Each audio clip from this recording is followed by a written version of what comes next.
Hey everybody, this is Jonathan Kirsting with the Pittsburgh Technology Council, hanging out with Comcast to bring you our Summer of 50 Pittsburgh Tech Stories. And kind of the inspiration for this whole thing is hanging out with me right here today. I'm just really pumped to have Presley Gillespie from Neighborhood Allies being with us today. We're going to talk about all the great work Neighborhood Allies is up to. And I got to know them through the Beyond the Laptops initiative that started up. Oh my goodness, it seems like eons ago, Presley, but it was, I guess, like 3 months ago, back in like April, or I can't even keep track of time. It was about 3 months ago. And the idea that like we were really starting to see that there were so many students that did not have access to the right equipment and bandwidth to go to school because everything was happening remotely. And so through a whole bunch of connections and crazy cool stuff that happened, we ended up partnering up and helped raise some money to help get laptops in the students' hands. What we're doing here with Comcast, but this is trying to raise more money for Beyond the Laptops. So we encourage everybody, go to beyondthelaptops.org and check it out there. Even the smallest of donations is the biggest help in the world. You got $5, $10, $100, whatever that is. Make a quick donation because school's coming up soon and the kids are going back, and there's still a bunch of students that do not have the computers, and Neighborhood Allies is connecting them. And Presley, that's why I'm so excited to talk to you today. So thanks for being part of this today, Presley. Absolutely. I'm glad to be here, Jonathan, and the work that we're doing with Beyond the Laptops and our digital inclusion work, really exciting, really needed, along with all the other things that Neighborhood Allies is involved in. So I'm glad to share some of these stories with you. Definitely. I'm excited to learn more about what you guys do. I was cruising through your website. My eyes kept getting bigger and bigger because, I mean, you guys are working on so many levels. It's like unbelievable. Like I said, my first iteration with you guys was all around the digital inclusion stuff, but there's stuff beyond that as well, too. And we're going to jump into that. But first, I want to learn more about your background real fast, Presley, because you got a really cool background. You were in banking for a while and did some cool stuff. And now you're doing this, and you're in Youngstown for a while, too, doing some stuff. So what's your background? So yeah, I always go way back and tell folks, I grew up in Harlem in New York City, and I grew up, my dad was a lot older, retired. We very poor. We grew up in this was before Harlem was gentrified. In fact, back when Harlem was Harlem, right? But the neighborhood I lived in is still very much as poor and struggling as it always has. But I grew up in the very same types of neighborhoods that we're trying to impact. But from a very young age, my dad would take us into these large banks downtown, and I would just be in awe. I would be in awe of the bankers, the ornate buildings. And I remember always saying, everybody was looking good and smelling good. And I love it. Oh my goodness. Please remember that the building that I lived in wasn't smelling so good. So I went in these buildings, and it was a whole new world. It was a world that seemed at the time beyond our reach. Okay. Twin brother, by the way, who's also a banker. Really? Cleveland, Ohio. Like a pack going on. Like, look, we're doing this banking thing, right?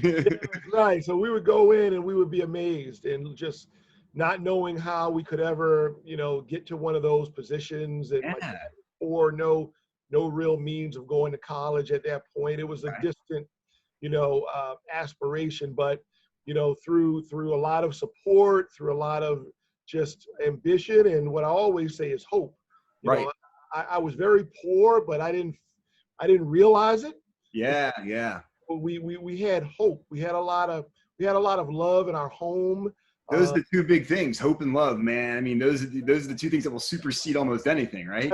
I mean, if we can bottle some of that today, I think we can change the world. Please tell me if you find that out, because I would like to help you with that. Exactly. So, again, a lot of hope, a lot of just dreams. I was constantly in dream mode myself, and through some, again, support and some decisions and some just some grace, I was able to, make my way to college. I was able to get through college and land in a corporate management training program in a bank. And I often, as you get older, you start reflecting on who's been in your life, who's helped you. I do believe nobody gets ahead, especially now, without a support system. Oh, agreed. Yeah. Thinking about that, particularly in our neighborhoods that don't have strong family structures. But I had support along the way and ended up in a management training program and made my way into a bank, and Was it a pretty cool day when it kind of happens and you realize you dreamed about this? Exactly. Put the suit on and being like, hey. Exactly. But even then, 25 plus years ago, I knew I didn't want to be just another banker. I knew that, I wanted to do something that was sort of bigger than myself, Oh, and that's something cool. that could really impact the types of communities, and more importantly, the types of people in those communities that I grew up with. And, early on in my career, I got a desire for community development, community and economic development. And I caught that bug early on. And frankly, I've stayed in that space all these years. And I've done a couple of different things in commercial banking and retail banking and mortgage banking. But I think all of those things led me to, sort of where I am today, and my passion for providing resources and capital to revitalize communities. So that's so cool. So how did you make the jump then from that world over to doing neighborhood allies? Which to me, I mean, obviously it's got the community angle, but it's not banking, that's for sure. Well, we're all familiar with about, 10, 15 years ago when everything was collapsing, the banking industry collapsed, auto manufacturing.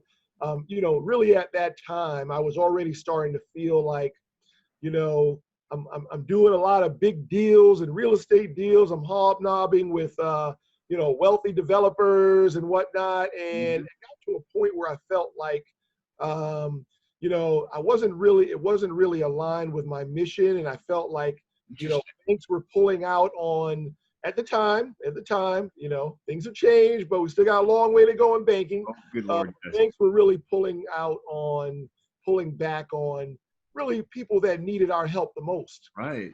Just be honest about that. And we know that, if we look back in capitalist history, there's a lot of inequities there as well. But and it just wasn't enjoyable for me. And I was really starting to think, what could I do? What could I use? How could I use my technical expertise and my experience, beyond just helping out, wealthy developers that happen to be doing deals in low income neighborhoods. Yeah, But that's really what it came to.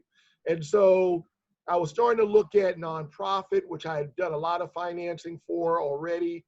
I was starting to look at a little bit of, I don't want to say the P word of politics, but I was going with that idea. I'm starting rumors. I'm not running for anything, but I think there still could be a play there at some point, but I won't go any further.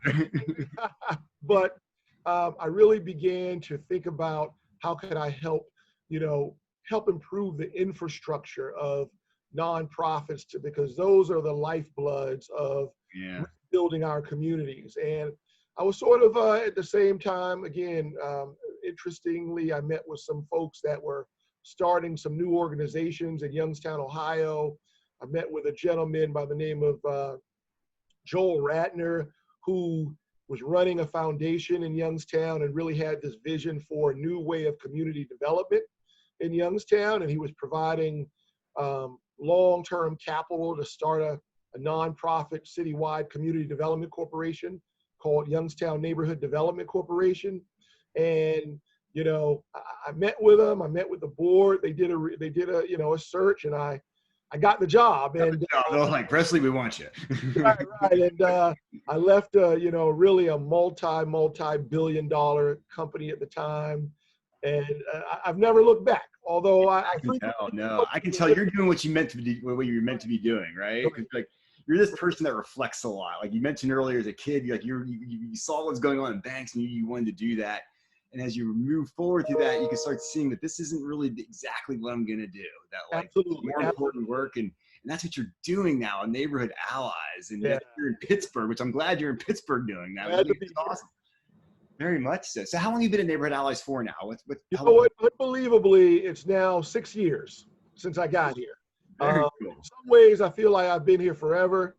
Some ways, I feel like, I'm just beginning. And I think we are just beginning. And those 6 years, we've had an opportunity to really transform the organization from top to bottom, from staff to the board, to really, what our what our true value is in our communities, and recognizing that, our value is not, just sitting in an office downtown and making decisions. Our value is really coming out in our communities and being a true ally and partner that really helps our communities by, accelerating, scaling, and sustaining their important work. Mm-hmm. Important work of revitalizing our communities and really creating opportunity. I'm often now starting to say that we really are, in the opportunity business. I think I would agree with you on that 100%. I'm going to coin that one as well. We're going to use that somewhere in this, the opportunity business.